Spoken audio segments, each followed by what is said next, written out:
Приветствуем всех! Сегодня давайте посмотрим на фарфор под другим углом. Возможно, такой взгляд даже покажется кому-то неожиданным. Коллекционеры со стажем делят всех людей, которые интересуются антиквариатом и винтажом, на 3 группы.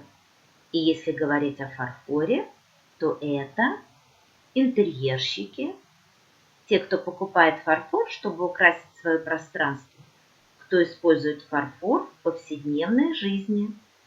У нас на канале есть видео-открытка, как фарфор выглядит в интерьере дома. Приглашаем посмотреть. Ссылка в описании. Вторая группа, собственно, сами коллекционеры. И третья группа – инвесторы. Те, кто рассматривает фарфор как вложение средств на долгосрочную перспективу. Как ни удивительно, но инвестируют не только в золото, драгметаллы, ценные бумаги и облигации, но и в предметы, в основном в те, которые имеют художественную или историческую ценность. Естественно, человек может плавно переходить из группы в группу и даже совмещать все эти обозначенные интересы. Сегодня мы поговорим о фарфоре как об инвестиции, как о предмете, который можно передавать по наследству. Во что же вкладывают деньги инвесторы фарфора? Первое, что приходит в голову – французский, английский, немецкий и русский фарфор XVIII и XIX века. Но не только. Инвестируют и в фарфор XX века. Предметы, когда-то изготовленные фарфоровыми мануфактурами, которые перестали существовать после 2 мировых войн и экономических кризисов. О 2 таких фарфоровых брендах мы рассказывали. Ссылочку найдете в описании. Это немецкие фабрики Август Швайк и Зарау. Конечно, прежде всего инвестируют в фарфор премиум-класса. Или, как в некоторых странах такой фарфор называют, фарфор с верхней полки. Это предметы, которые сейчас встречаются на рынке крайне редко.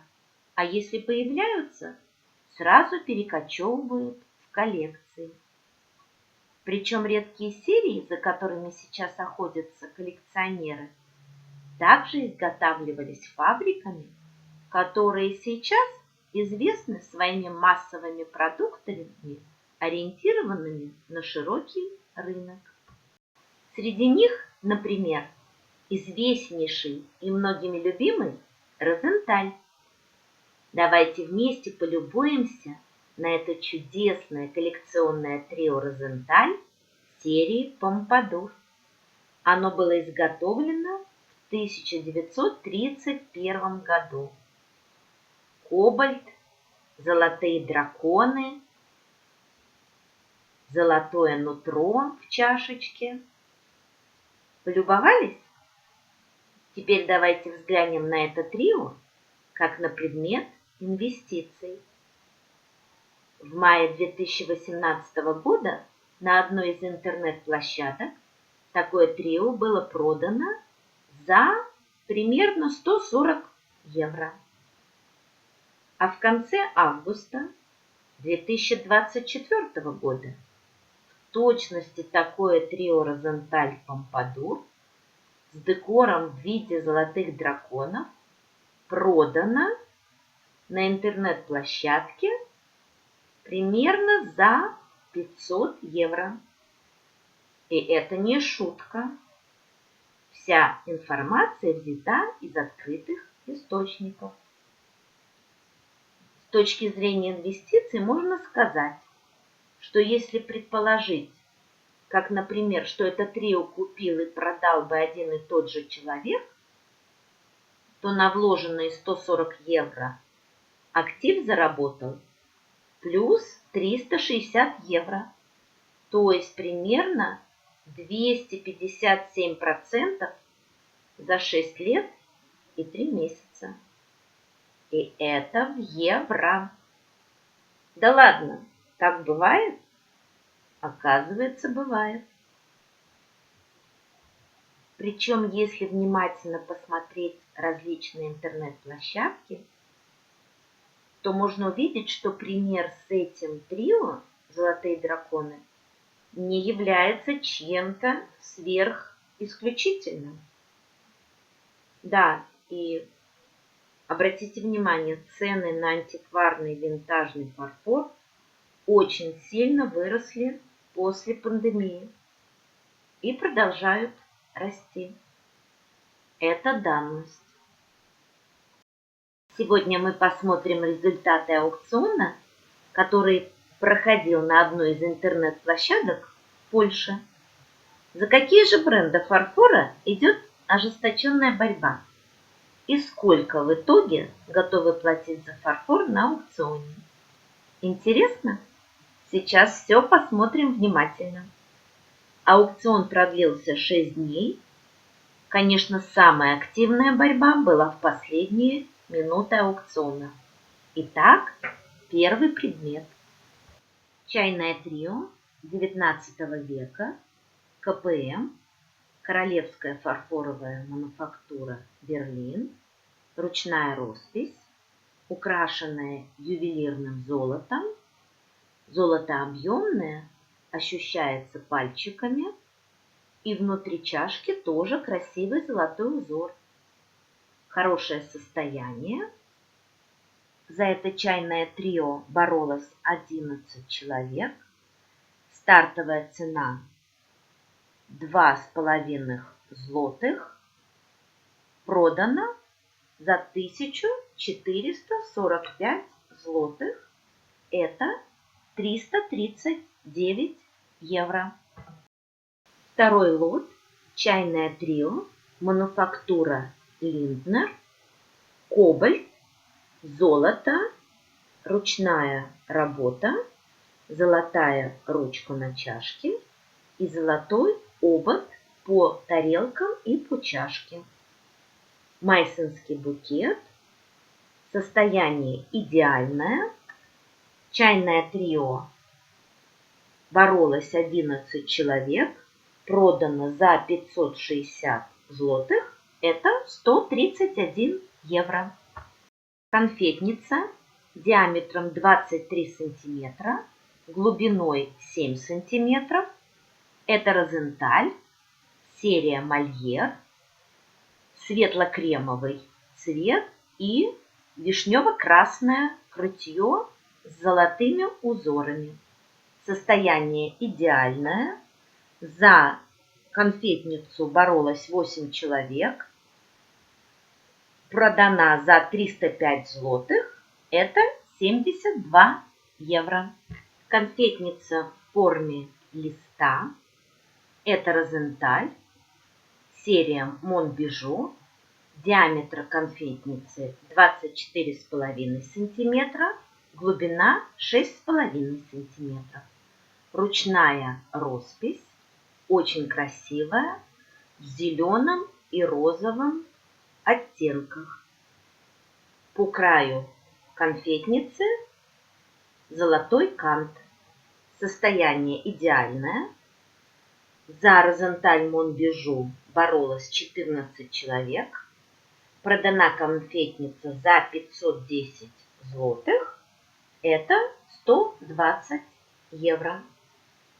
Надо сказать, что продавец изначально все свои лоты ставил по стартовой цене 1,5 злотых. И вот выросла цена до такой. Пятый лот. Тарелка-конфетница. Диаметр 28 сантиметров. Глубина 7,5 сантиметров. Это РС Пруссия. Фарфоровый бренд, который очень редко сейчас встречается. Ручная роспись. Красивый букет цветов, розы, маки, гортензии. Состояние идеальное. За тарелку боролось 10 человек. Продана тарелка за 762 злотых. Это 179 евро. За 6-й лот была нешуточная борьба, особенно на последних секундах. Участвовало 14 человек. Это Мокка-пара, Старый Хученройтер, Кобальт, золотая ручная роспись, причем золото объемное, ощущается пальчиками, золотая ручка, идеальное состояние, при стартовой цене 1,5 злотых, Мокка-пара продана за 885 злотых, это 208 евро. Трио Майсон, биформа, кобальт, золотое объемное покрытие, ручная роспись. Подобное трио мы видели на доминиканской ярмарке в Гданьске. Ссылочку на видео вы можете найти в описании. За это трио на аукционе боролось 9 человек. Продано трио за 2075 злотых. Это 487 евро. Шоколадная чашка, ручная роспись, высота чашки 8,5 см. Нежные тюльпаны на шоколадной чашке и на тарелочке. Состояние идеальное. Это РС Пруссия. Все-таки великолепные предметы выставлены продавцом на этом аукционе. За эту шоколадную пару боролось 7 человек. Продана она за 310 злотых. Это 73 евро. Еще один чудесный лот. Это РС Пруссия, сахарница и молочник. Сет из 2 предметов. В стиле ар-нуво. Нежные пастельные розы, ручная роспись и красивые причудливые ручки. Оба предмета на круглых устойчивых ножках. Состояние идеальное. Высота сахарницы 13 см, ширина 17 см. Молочник. Высота 9 см, ширина 13 см. За этот лот боролось 10 человек.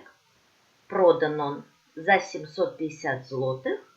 Это 176 евро. Большая тарелка-конфетница диаметром 31,5 см, глубиной 6 см. Тарелка сделана в стиле майсонских тарелок. Ограниченная серия. Номер L328. Очень богато декорирована сатиновым золотом и красно-оранжевым крытьем. Это Розенталь. За тарелку на аукционе боролось 7 человек. Продана она за 610 злотых.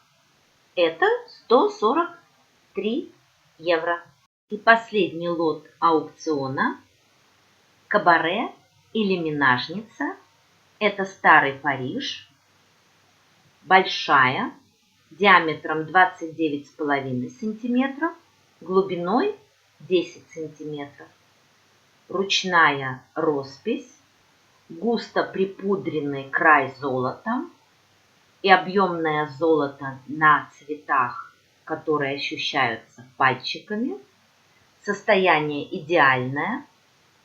За кабаре боролось 7 человек и продано на аукционе за 494 злотых. Это 116 евро. И сегодня это все из рассказов об инвестициях в фарфор. Какой лот впечатлил вас больше всего? Хотели бы вы участвовать в подобном аукционе? Пишите в комментариях. Поддержите нас подпиской и лайком. Спасибо, что были с нами, и до новых встреч! Пока!